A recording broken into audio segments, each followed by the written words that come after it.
रात के सन्नाटे में एक ऐसी दुनिया जिंदा होती है जहां न वक्त का कोई हिसाब होता है, न ही रोशनी की कोई जगह। यहां बस छाया होती है और उसकी परछाइयां। कहते हैं हर परछाई एक कहानी छुपाए बैठी है। और आज हम आपको लेकर चलेंगे उस दुनिया में जहां परछाइयां बोलती हैं।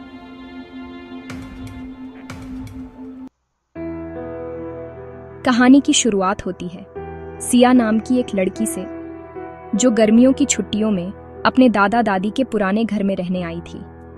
वह घर पहाड़ों के पास एक बहुत ही शांत गांव में था, लेकिन उस घर में एक अजीब सा रहस्य छिपा हुआ था। घर के एक कमरे में एक पुराना और बड़ा सा आईना रखा हुआ था, जिसकी सतह हमेशा धुंधली रहती थी, जैसे कोहरा जमा हो उस पर। एक रात जब सिया पानी पीने के लिए उठी तो उसे आईने में कुछ हलचल दिखाई दी। पहले उसने सोचा कि ये उसके आंखों का धोखा है, लेकिन जब वह ध्यान से देखने लगी तो उसे अपने ही प्रतिबिंब में कुछ अजीब लगा।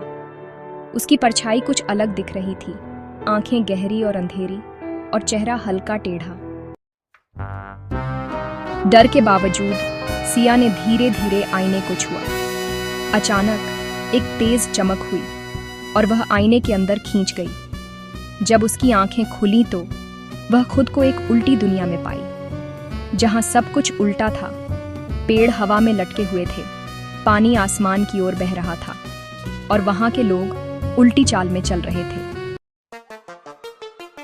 कहां आ गई मैं, सिया ने खुद से कहा। तभी उसे एक और लड़की दिखी, बिल्कुल उसकी ही तरह दिखने वाली, लेकिन उसकी आंखों में एक ठंडी चमक थी। तुम यहां आ ही गई, उस लड़की ने धीमी आवाज में कहा। अब तुम मेरी जगह रहोगी और मैं तुम्हारी दुनिया में जाऊंगी। सिया को अच्छी तरह से समझ में आ गया कि ये उसकी ही परछाई है, जो असली दुनिया में जाने के लिए सिया को फंसाना चाह रही थी। सिया थोड़ी डर गई, लेकिन उसने हिम्मत नहीं हारी। तभी उसने देखा कि इस दुनिया के सारे लोग असली नहीं थे, बल्कि बस परछाइयां थीं।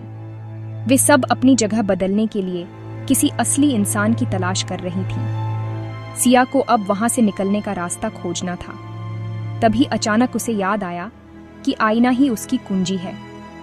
सिया को वापस उसी जगह जाना होगा जहां से वो आई थी। भागते भागते उसे एहसास हुआ कि परछाइयां उसे पकड़ने की कोशिश कर रही थीं। वो दौड़कर आईने के पास पहुंची, लेकिन वहां तो पहले से ही उसकी परछाई खड़ी थी। तभी उसकी परछाई बोली, तुम वापस नहीं जा सकती, अब तुम हमारी दुनिया की हो। लेकिन सिया ने थोड़ी चालाकी दिखाई और अपनी परछाई को धक्का दे दिया। तभी एक तेज चमक हुई और अगले ही पल वो अपने कमरे में थी। सब कुछ बिल्कुल सामान्य लग रहा था, जैसे कुछ हुआ ही ना हो।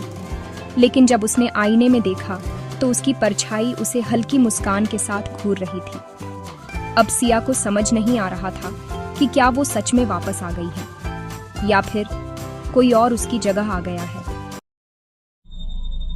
सिया ने राहत की सांस ली और बिस्तर पर जाकर लेट गई। लेकिन कुछ ही पलों बाद उसे अपने कमरे में हलचल महसूस हुई। उसके कमरे की खिड़की अपने आप खुल गई और ठंडी हवा अंदर आने लगी। अचानक आईने से हल्की हल्की फुसफुसाहटें सुनाई देने लगी।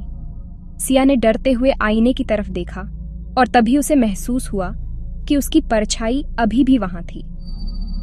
लेकिन इस बार वह अकेली नहीं थी। आईने के अंदर और भी कई परछाइयां नजर आ रही थीं, जो उसे अपनी ओर बुला रही थीं। तुम अभी पूरी तरह नहीं बची हो, हम फिर मिलेंगे, सिया की परछाई ने डरावनी आवाज में कहा। सिया का दिल जोरों से धड़कने लगा।